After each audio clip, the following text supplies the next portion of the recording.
History is taught as a linear sequence of human politics, treaties signed, wars declared, borders drawn.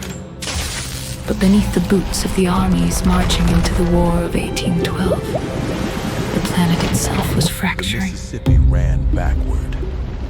Between December 1811 and February 1812, What in the world? the central United States was struck by a series of earthquakes so violent, they remain unmatched in the continent's recorded history.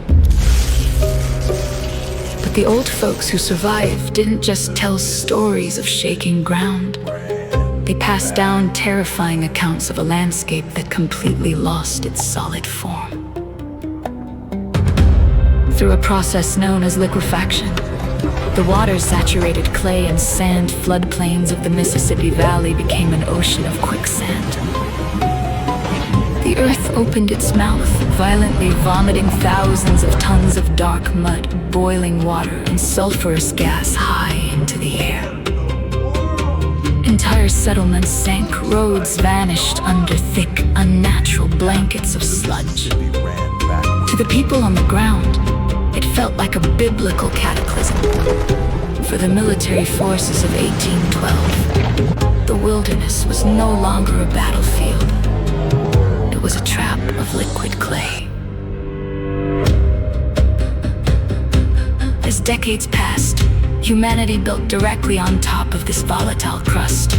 We strung thousands of miles of copper telegraph wires across continents, unknowingly constructing a massive global antenna.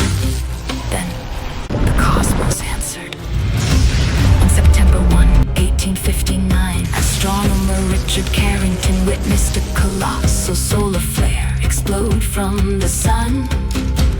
17 hours later, a massive coronal mass ejection slammed into Earth's magnetic field. The atmosphere caught fire. The global tech grid fried. In a bizarre twist of physics, the ground and the air became so saturated with geomagnetic energy that telegraph operators disconnected their batteries entirely.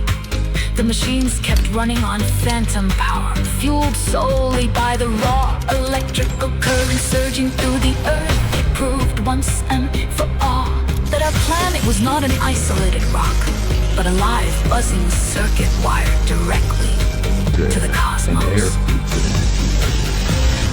If the earth was a battery and the atmosphere a live wire, it was only a matter of time before someone tried to command it. Enter Nikola Tesla. Tesla understood what mainstream institutions ignored. The planet operates on frequencies.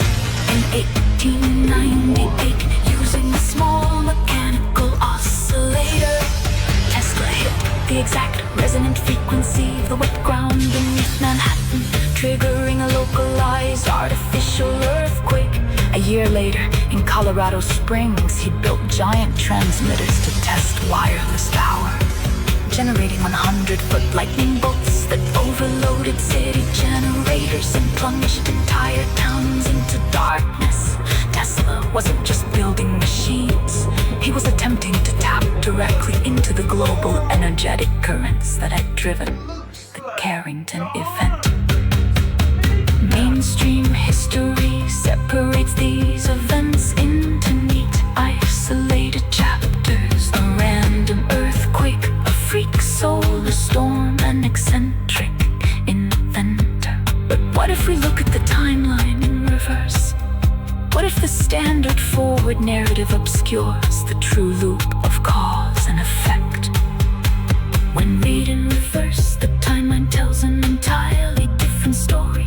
It reads like a continuous loop of high energy manipulation and consequence. It suggests a reality where human attempts to harness the Earth's natural frequency overload the atmosphere, causing a violent planetary feedback loop that liquefies the ground beneath our feet. Is this why the true interconnected nature of Earth's energy grid is so often minimized? For nearly 2 centuries, humanity has legally filed patents to manipulate the weather. clear fog and steer storms. From General Electric's cloud seeding breakthroughs in the 1940s to the military's Operation Popeye in 1967, where cloud seeding was actively used to turn enemy roads into impassable rivers of liquid mud. The power to hack the planet is a matter of public record. The physical evidence remains etched into the architecture of our oldest cities, the rings of our ancient trees, and the pages of our legal patent offices. The old folks warned of a world where the earth and sky could behave completely unnaturally. Perhaps they weren't describing random disconnected acts of God, but the high-stakes consequences of a planet fiercely reacting to humanity's attempt to master its grid.